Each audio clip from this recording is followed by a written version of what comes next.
नमस्कार, life in colour में आप सभी का स्वागत है। आइए आज हम सुनते हैं मुंशी प्रेमचंद जी, जो कि कथा सम्राट कहलाते थे, उनकी बेहद लोकप्रिय कहानियों में से एक बड़े घर की बेटी। बेनी माधव सिंह गौरीपुर गांव के जमींदार और नंबरदार थे। उनके पितामह किसी समय बड़े धन्य धान्य से संपन्न थे।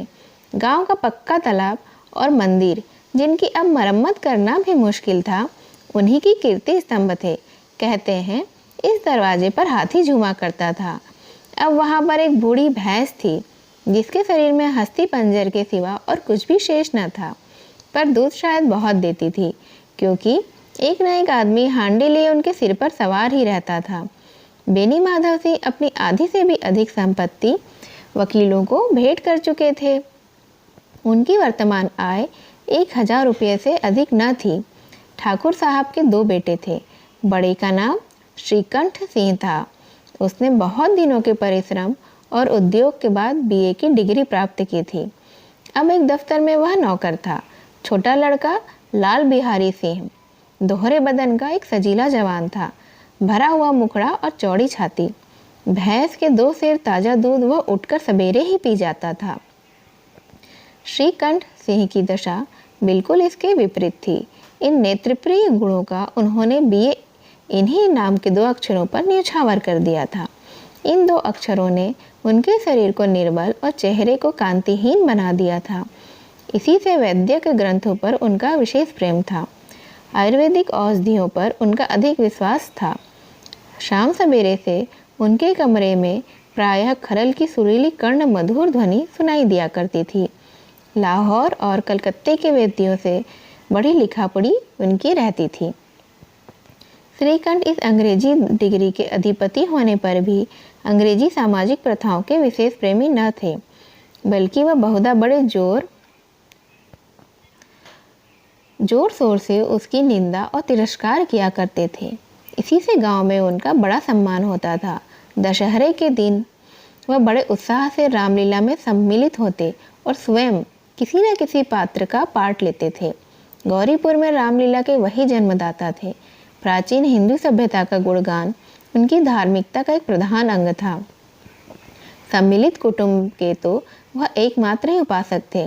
आजकल स्त्रियों को कुटुंब में मिलजुल कर रहने में कोई रुचि न थी। उन्हें एक अरुचि सी हो गई थी। उसे वह जाति और देश दोनों के लिए हानिकारक समझते थे। यही कारण था कि गांव की ललनाएं उनकी निंदक थीं। कोई तो उन्हें अपना शत्रु ही समझने में संकोच न करती थी। स्वयं उनकी पत्नी को ही इस विषय में उनसे बेहद विरोध था। यह इसलिए नहीं कि उसे अपने सास ससुर, देवर या जेठ आदि से घृणा थी, बल्कि उसका विचार था कि यदि बहुत कुछ सहने और तरह देने पर भी परिवार के साथ निर्वाह ना हो सके, तो आए दिन की कलह से जीवन को नष्ट करने की अपेक्षा यही उत्तम है कि अपनी खिचड़ी अलग पकाई जाए। आनंदी एक बड़े उच्च कुल की लड़की थी। उसके बाप एक छोटी सी रियासत के ताल्लुकेदार थे। विशाल भवन, एक हाथी, 3 कुत्ते, बाज, बहरी शिकरे, झाड़ा फानूस, ऑनरेरी मजिस्ट्री और ऋण, जो एक प्रतिष्ठित ताल्लुकेदार के भोग्य पदार्थ हैं, सभी वहाँ विद्यमान थे। नाम था भूप सिंह। बड़े उदारचित्त और प्रतिभाशाली पुरुष थे, पर दुर्भाग्य से लड़का एक भी न था। 7 लड़कियां हुई और देव योग से सबकी सब जीवित रहीं। पहली उमंग में तो उन्होंने 3 ब्याह दिल खोल कर किए, पर 15-20 हजार रुपयों का कर्ज सिर पर हो गया तो उनकी आंखें खुली, हाथों को समेट लिया। आनंद उनकी चौथी लड़की थी। वह अपनी सब बहनों में अधिक रूपवती और गुणवती थी। इससे ठाकुर भूप सिंह उससे बेहद प्यार करते थे। सुंदर संतान को कदाचित उसके माता पिता भी अधिक चाहते हैं। ठाकुर साहब बड़े धर्म संकट में थे कि इसका विवाह कहाँ करें। ना तो यही चाहते थे कि ऋण का बोझ बढ़े, और न ही ये स्वीकार किया कि उसे अपने को भाग्यहीन समझना पड़े।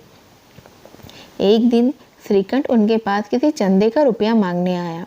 शायद नागरी प्रचार का चंदा था। भूप सिंह उनके स्वभाव पर रीझ गए और धूमधाम से श्रीकंठ सिंह का आनंदी के साथ उन्होंने ब्याह कर दिया। आनंदी अपने नए घर में आई तो यहाँ का रंग ढंग कुछ और ही देखा।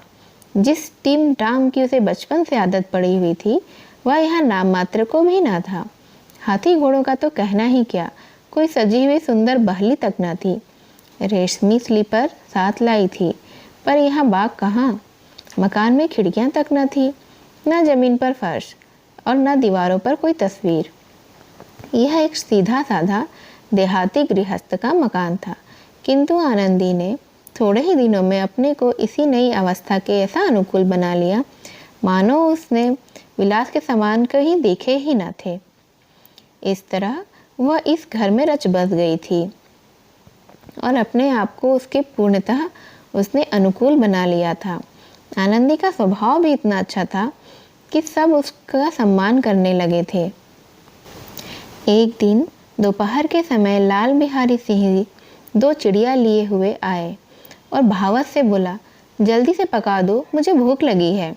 आनंदी भोजन बनाकर उसकी राह देख रही थी। अब वह नया व्यंजन बनाने बैठी। हांडी में देखा तो घी पाव भर से अधिक ना था। बड़े घर की बेटी की किफ़ायत को क्या जाने, उसने सब घी मांस में डाल दिया। लाल बिहारी खाने बैठा तो दाल में घी ना था। बोला, दाल में घी क्यों नहीं छोड़ा है? आनंदी ने कहा, घी सब मांस में पड़ गया। लाल बिहारी जोर से बोला, अभी परसों घी आया है, इतनी जल्दी उड़ गया? आनंदी ने उत्तर दिया, आज तो कुल पाव भर रहा होगा, वह सब मैंने मांस में डाल दिया। जिस तरह सूखी लकड़ी जल्दी से जल उठती है, उसी तरह क्षुधा से बावला मनुष्य जरा जरा सी बात पर तिनक जाता है। लाल बिहारी को भावच की ढिठाई बहुत बुरी मालूम हुई। तिनक कर बोला, मैके में तो चाहे घी की नदी बहती हो, स्त्री गालियां सह लेती है, मार भी सह लेती है, पर मैके की निंदा उसे सहन नहीं होती है। आनंदी मुंह फेर कर बोली, हाथी मरा भी तो 9 लाख का, वहाँ इतना घी नित्य 9 कहार खा जाते हैं। लाल बिहारी जल उठा, थाली उठाकर पलट दी और बोला, जी चाहता है जीप पकड़कर खींच लूं। आनंदी को भी क्रोध आ गया, मुंह लाल हो गया और वो बोली, वह होते तो आज इसका मजा चखाते। अब अपड़ उज्जट ठाकुर से न रहा गया। उसकी स्त्री एक साधारण जमींदार की बेटी थी। जब जी चाहता उस पर हाथ साफ कर लिया करता था। खड़ा उठाकर आनंदी की ओर जोर से फेंक दिया और बोला, जिसके गुमान पर भूली हुई हो उसे भी देखूंगा और तुम्हें भी देखूंगा। आनंदी ने हाथ से खड़ाऊ रोकी, सिर बच गया और उंगली में बड़ी चोट आई। क्रोध के मारे हवा से हिलते पत्ते की भांति कांपती हुई अपने कमरे में आकर खड़ी हो गई। स्त्री का बल और साहस, मान और मर्यादा पति तक ही होते हैं। उसे अपने पति के ही बल और पुरुषत्व का घमंड होता है। आनंदी खून का घूंट पीकर रह गई। श्रीकंठ सिंह शनिवार को घर आया करते थे। बृहस्पति को यह घटना हुई थी। 2 दिन तक आनंदी कोप भवन में ही रही, ना कुछ खाया ना कुछ पिया। उनकी बाट दिखती रही। अंत में शनिवार को वह नियमानुकूल संध्या समय पर घर आ गए और बाहर बैठकर कुछ इधर उधर की बातें की, कुछ देशकाल संबंधी समाचार तथा कुछ नए मुकदमों आदि की चर्चा करने लगे। यह वार्तालाप 10 बजे रात तक होती रही। गांव के भद्र पुरुषों को इन बातों में ऐसा आनंद मिलता था कि खाने पीने की भी उन्हें सुध ना रहती थी। श्रीकंठ को पिंड छुड़ाना मुश्किल हो जाता था। ये 2-3 घंटे आनंदी ने बड़े कष्ट से काटे। किसी तरह भोजन का समय आया, पंचायत उठ गई, एकांत हुआ तो लाल बिहारी ने कहा, भैया आप जरा भाभी को समझा दीजिएगा कि मुंह संभाल कर बातचीत किया करे, नहीं तो एक दिन अनर्थ हो जाएगा। बेनी माधव सिंह ने बेटे की ओर से साक्षी दी, हाँ, बहु बेटियों का यह स्वभाव अच्छा नहीं कि मर्दों के मुंह लग जाए। लाल बिहारी, वह बड़े घर की बेटी है तो हम भी कोई कुर्मी कुम्हार नहीं है? श्रीकंठ ने चिंतित स्वर से पूछा। आखिर बात क्या हुई है, कोई बताएगा? लाल बिहारी ने कहा, कुछ भी नहीं, यूं ही आप उलझ पड़ी। मैके के सामने हम लोगों को कुछ समझती ही नहीं है। श्रीकंठ खा पीकर आनंदी के पास गए। वह भरी बैठी थी। ये हजरत भी कुछ तीखे थे। आनंदी ने पूछा, चित्त तो प्रसन्न है? श्रीकंठ बोले, बहुत प्रसन्न है, पर तुमने आजकल घर में है क्या उपद्रव मचा रखा है? आनंदी की त्योरियों पर बल पड़ गए। झुंझलाहट के मारे बदन में ज्वाला सी दहक उठी। वह बोली, जिसने तुमसे यह आग लगाई है ना, उसे पाऊँ तो मुंह झुलसा दूँ मैं उसका। श्रीकंठ, इतनी गर्म क्यों होती हो, बात तो कहो। आनंदी, क्या कहूँ, यह मेरे भाग्य का ही फेर है, नहीं तो गंवार छोकरा जिसको चपरासीगिरी की करने की भी शऊर नहीं है, मुझे खड़ाऊ से मारकर क्यों यूं अकड़ता। श्रीकंठ, सब हाल साफ साफ कहो तो हमें कुछ मालूम हो, मुझे तो कुछ नहीं पता। आनंदी, परसों तुम्हारे लाडले भाई ने मुझसे मांस पकाने के लिए कहा और मैं मांस पकाने लगी। घी हांडी में पाव भर से भी अधिक न था, वह सब मैंने मांस में डाल दिया। जब खाने बैठा तो कहने लगा, दाल में घी क्यों नहीं है। बस इसी पर मेरे मैके को बुरा भला कहने लगा। मुझसे न रहा गया। मैंने कहा कि वहाँ इतना घी तो नाई कहार ही खा जाते हैं और किसी को जान भी नहीं पड़ता है। बस इतनी सी बात पर इस अन्याय ने मुझ पर खड़ाऊ फेंक मारी। यदि हाथ से ना रोक लेती तो सिर फट जाता। उसी से पूछो मैंने जो कुछ कहा है वह सच है या झूठ है। श्रीकंठ की आंखें लाल हो गई। बोले, यहाँ तक हो गया और इस छोकरे का यह साहस बढ़ गया है। आनंदी स्त्रियों के स्वभावानुसार रोने लग गई, क्योंकि आंसू उनकी पलकों पर ही तो रहते हैं ना। श्रीकंठ बड़े धैर्यवान और सहनशील पुरुष थे। उन्हें कदाचित ही कभी कभी क्रोध आता था। स्त्रियों के आंसू पुरुषों की क्रोधाग्नि भड़काने में तेल का काम ही देते हैं। रात भर वे करवटें बदलते रहे। उद्विग्नता के कारण पलक तक न झपक सकते थे। प्रातःकाल अपने बाप के पास जाकर बोले, दादा, अब इस घर में मेरा निवाह ना होगा। इस तरह की विद्रोहपूर्ण बातें कहने पर श्रीकंठ ने कितनी ही बार अपने कई मित्रों को आड़े हाथों लिया था, परंतु दुर्भाग्य आज उन्हें स्वयं वे ही बातें अपने मुंह से कहनी पड़ी। दूसरों को उपदेश देना कितना सहज होता है। बेनी माधव सिंह घबरा उठे और बोले, क्यों? श्रीकंठ ने कहा, इसलिए कि मुझे भी अपनी मान प्रतिष्ठा का कुछ विचार है। आपके घर में अब अन्याय और हट का प्रकोप हो रहा है। जिनको बड़ों का आदर सम्मान करना चाहिए वे इनके सिर पर चढ़ते हैं। मैं दूसरे का नौकर ठहरा घर पर रहता नहीं। यहाँ मेरे पीछे स्त्री पर खड़ाऊ और जूतों की बौछारें होती हैं। कड़ी बात तक चिंता नहीं, कहीं एक दो कह दे वहाँ तक मैं सह सकता हूँ, किंतु ये कदापि नहीं हो सकता कि मेरे ऊपर लात घुसे पड़े और मैं दम न मारूं। बेनी माधव सिंह को जवाब भी न दे सके। श्रीकंठ सदैव उनका आदर करते थे। उनके ऐसे तेवर देखकर बूढ़ा ठाकुर अवाक रह गया। केवल इतना ही बोला, बेटा, तुम बुद्धिमान होकर ऐसी बातें करते हो। स्त्रियां इस तरह घर का नाश कर देती हैं, उनको बहुत सिर चढ़ाना अच्छा नहीं है। श्रीकंठ ने कहा, इतना मैं जानता हूँ, आपके आशीर्वाद से ऐसा मूर्ख नहीं हूँ। आप स्वयं जानते हैं कि मेरे ही समझाने बुझाने से इस गांव में कई घर संभले गए हैं, पर जिस स्त्री की मान प्रतिष्ठा का ईश्वर के दरबार में उत्तरदाता हूँ, उसके प्रति ऐसा घोर अन्याय और पशुवत व्यवहार मुझसे असह्य है। आप सच मानिए, मेरे लिए यही कुछ कम नहीं है कि लाल बिहारी को कुछ दंड नहीं दे पा रहा हूँ। अब बेनी माधव सिंह भी गर्मा गए, ऐसी बातें और न सुन सके और वे बोले, लाल बिहारी तुम्हारा भाई है, उससे जब कभी भूल चूक हो उसके कान पकड़ो। लेकिन श्रीकंठ ने कहा, लाल बिहारी को मैं अब अपना भाई नहीं समझता। बेनी माधव सिंह ने कहा, स्त्री के पीछे? श्रीकंठ जी ने कहा, जी नहीं, उसकी क्रूरता और अविवेक के कारण। दोनों कुछ देर चुप बैठे रहे। ठाकुर साहब लड़के का क्रोध शांत करना चाहते थे, लेकिन यह नहीं स्वीकार करना चाहते थे कि लाल बहादुर ने कोई अनुचित काम किया है। इसी बीच गांव के और कई सज्जन हुक्मे चिलम के बहाने वहां आ बैठे। कई स्त्रियों ने जब यह सुना कि श्रीकंठ पत्नी के पीछे पिता से लड़ने को तैयार है तो उन्हें बड़ा ही हर्ष हुआ। दोनों पक्षों की मधुर वाणियां सुनने के लिए उनकी आत्मा तिलमिलाने लगी। गांव में कुछ ऐसे कुटिल मनुष्य भी थे जो इस कुल की नीतिपूर्ण गति पर मन ही मन जलते थे।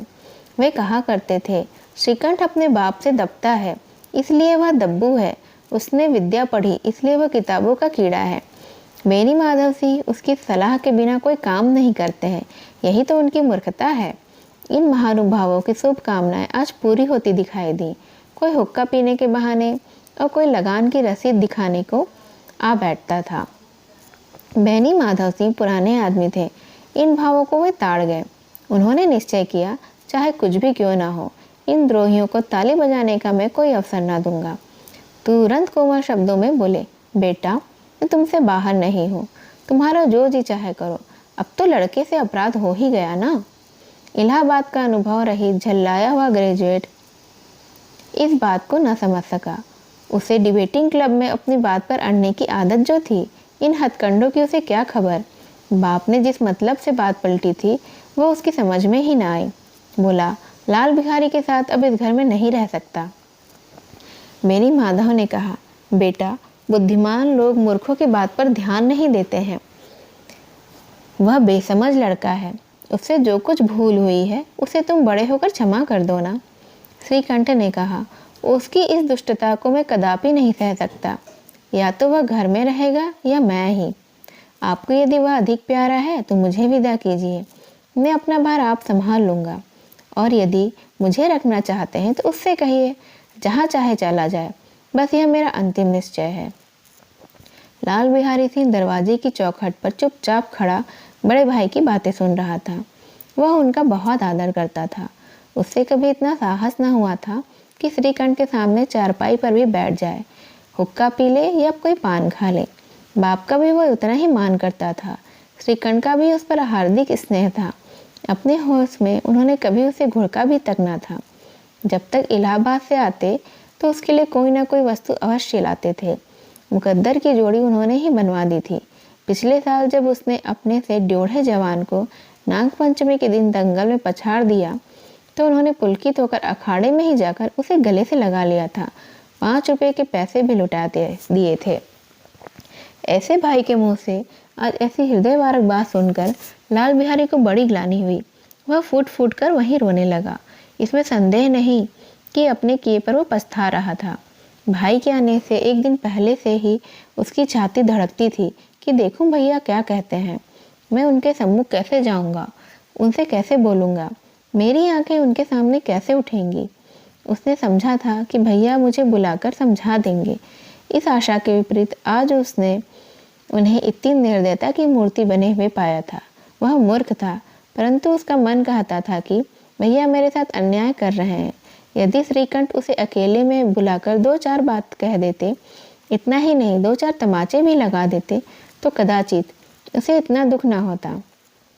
पर भाई का यह कहता कि अब मैं इसकी सूरत नहीं देखना चाहता, लाल बिहारी से सहा न गया। वह रोता हुआ घर आया। कोठरी में जाकर कपड़े पहने, ओछी पोछी, आंखें भी पोंछ ली, जिससे कोई यह न समझे कि रोता था। तब आनंदी के द्वार पर आकर बोला, भाभी, भैया ने निश्चय किया है कि वो मेरे साथ अब इस घर में नहीं रहेंगे और अब वह मेरा मुंह भी नहीं देखना चाहते हैं।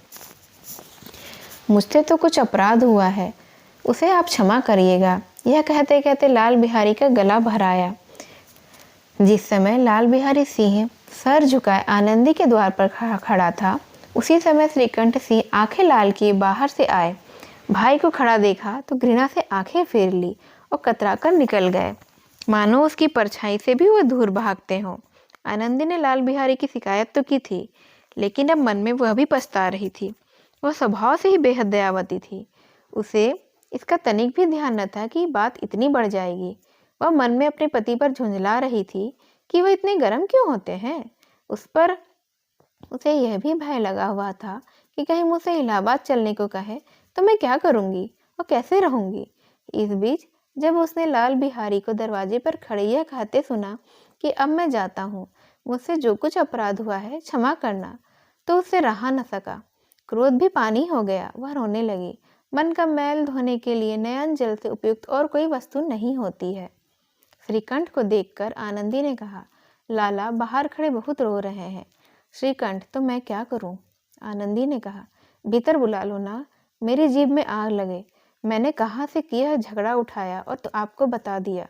श्रीकंठ ने कहा, मैं ना बुलाऊंगा। आनंदी ने कहा, पछताओगे, उन्हें बहुत ग्लानि हो गई है, ऐसा ना हो कहीं और चल दें। श्रीकंठ ना उठे। इतने में लाल बिहारी ने फिर कहा, भाभी, भैया से मेरा प्रणाम कह दो ना, वह मेरा मुख नहीं देखना चाहते हैं, इसलिए मैं भी अपना मुख उन्हें न दिखाऊंगा। लाल बिहारी इतना कहकर लौट पड़ा और शीघ्रता से दरवाजे की ओर बढ़ा। अंत में आनंदी कमरे से निकली और उसका हाथ पकड़ लिया। लाल बिहारी ने पीछे फिरकर देखा और आंखों में आंसू भरे बोला, मुझे जाने दो। आनंदी ने कहा, कहाँ जाते हो? लाल बिहारी, जहाँ कोई मेरा मुंह ना देख सके। आनंदी, मैं ना जाने दूंगी। लाल बिहारी, मैं तुम लोगों के साथ रहने योग्य नहीं हूँ भाभी। आनंदी, तुम्हें मेरी सौगंध है, अब एक पग भी आगे ना बढ़ाना। लाल बिहारी, जब तक मुझे यह ना मालूम हो जाए कि भैया का मन मेरी तरफ से साफ हो गया है, तब तक मैं इस घर में कदापि ना रहूंगा। आनंदी, मैं ईश्वर को साक्षी कहकर कहती हूँ कि तुम्हारी ओर से मेरे मन में तनिक भी मैल नहीं है। अब श्रीकंठ का हृदय भी पिघला।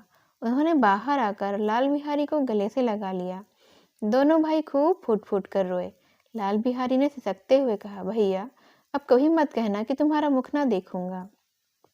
इसके सिवा आपको जो दंड देना हो आप दे देना, मैं उसे हर्ष स्वीकार कर लूंगा। श्रीकंठ ने कांपते हुए सर से कहा, लल्लू, इन बातों का बिल्कुल भूल जाना ही हमारे लिए अच्छा है। इन्हें भूल जाओ। ईश्वर चाहेगा तो फिर ऐसा अवसर कभी ना आएगा। बेनी माधव सिंह बाहर से आ रहे थे। दोनों भाइयों को गले मिलते देखकर आनंद से पुलकित हो उठे। बोले, बड़े घर की बेटियां ऐसी ही होती हैं, बिगड़ता हुआ काम हमेशा बना लेती हैं। गांव में जिसने भी यह वृत्तांत सुना, उसी ने इन शब्दों में आनंदी की उदारता को सहारा और कहा, बड़े घर की बेटियां ऐसी ही होती हैं, बड़े घर की बेटियां ऐसी ही होती हैं। ये थी कथा सम्राट प्रेमचंद जी की कहानी बड़े घर की बेटी। इसे सुनने के लिए आप सभी का धन्यवाद।